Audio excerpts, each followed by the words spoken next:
الحمد لله وحده والصلاة والسلام على من لا نبي بعده. أعوذ بالله من الشيطان الرجيم. بسم الله الرحمن الرحيم.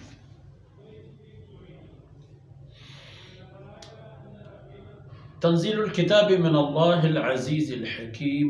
إنا أنزلنا إليك الكتاب بالحق فاعبد الله مخلصا له الدين. ألا لله الدين الخالص والذين اتخذوا من دون الله أولياء ما نعبدهم إلا ليقربونا إلى الله زلفى إن الله يحكم بينهم فيما هم فيه يختلفون إن الله لا يهدي من هو كاذب كفار. سبحانك لا علم لنا إلا ما علمتنا إنك أنت العليم الحكيم. رب اشرح لي صدري ويسر لي أمري واحلل عقدة من لساني يفقه قولي واجعل لي وزيرا من أهلي. رب زدني علما وارزقني فهما. ثم أما بعد. گرامی قدر بھائیوں بہنوں اور پیارے بچوں، سورہ زمر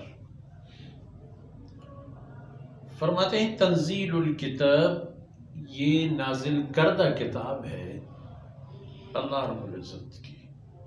یہ نازل کی گئی ہے من اللہ کی طرف سے. العزیز، وہ اللہ جو ہمیشہ غالب ہے، کبھی مغلوب نہیں کیا جا سکتا، کبھی بھی، ہمیشہ سے ہمیشہ تک. جو گواہیاں موجود اور مشاہدے میں ہیں ان کے مطابق اللہ رب العزت کی یہی شان و حیثیت رہی، کبھی بیشی نہیں ہو گئی اور نہیں ہوگی. الحکیم، حکمتوں کے مالک، جو کچھ فیصلے، عمل درآمد، معاملات جو کچھ ہوتے ہیں اس کی مرضی و بصیرت سے ہوتے ہیں. انا انزلنا الیک الکتاب بالحق، یہ قرآن فرماتے ہیں میں نے اتار دی آپ کی طرف ثبوت اور حجت کے ساتھ. اس میں کوئی شک اور شبہ اور اٹکل والی قسم کی باتیں نہیں ہیں. اچھا، تو پھر اس قرآن کی روشنی میں فَاعْبُدِ اللَّهِ، اللہ کی بندگی کرو اس اندازے میں کہ مخلصاً لہ الدین، اللہ کی بندگی ہر طرح کی شرک اور اللہ کے ناپسندیدہ عمل سے مبرہ اور پاکیزہ ہو.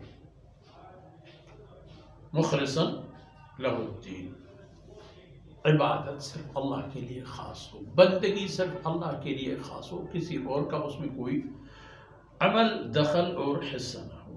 الا للہ الدین الخالص، جاننا چاہیے کہ خالص دین یعنی خالص بندگی صرف اللہ کی شان ہے اور اللہ کے لیے ہے، کسی اور کے لیے نہیں. والذین اتخذوا من دونہ اولیاء، اور جن چیزوں کو انہوں نے اپنا کارساز، اپنا بگ اور اپنے مددگار بنا لی، ان کی کوئی حیثیت نہیں ہے. اور جب ان ناکار قسم کی چیزوں کو انہوں نے معبودیت کا درجہ دے دی تو اس وقت انہوں نے یہ بات بھی بتا دی تھی ما نعبدهم الا لیقربونا الی اللہ زلفی، ہم ان بتوں کی یا ان اشخاص و افراد کی عبادت کسی اور مقصد کے لیے نہیں کرتے. ان کی بندگی سے ہمارا مقصد یہ ہے کہ وہ اللہ کے دربار میں ہمارے لیے سفارشی ہوں گے. ان کی ہم بذات خود ان کے لیے کوئی معبودی حیثیت کے قائل نہیں ہیں، یہ سفارشی ہیں ہمارے لیے اللہ کے پاس. ان اللہ یحکم بینہم فیما ہم فیہ یختلفون.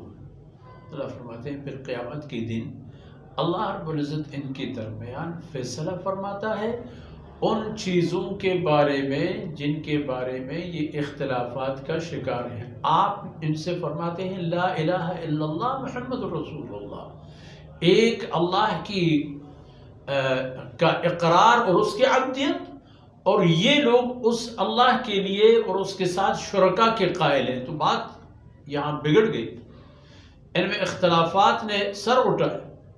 جب اللہ حقیقتاً اپنے رسول اور انبیاء علیہ السلام کی زبانی جو ایک طرز زندگی بیچتے رہے ہیں اس کی تکمیل تو ہو گئی محمد رسول اللہ صلی اللہ علیہ وسلم کے ساتھ. اب جو بات بھی آئے گی وہ لا الہ الا اللہ کی بنیاد پر آئے گی، صرف اللہ کی بندگی کے دائرے میں. تو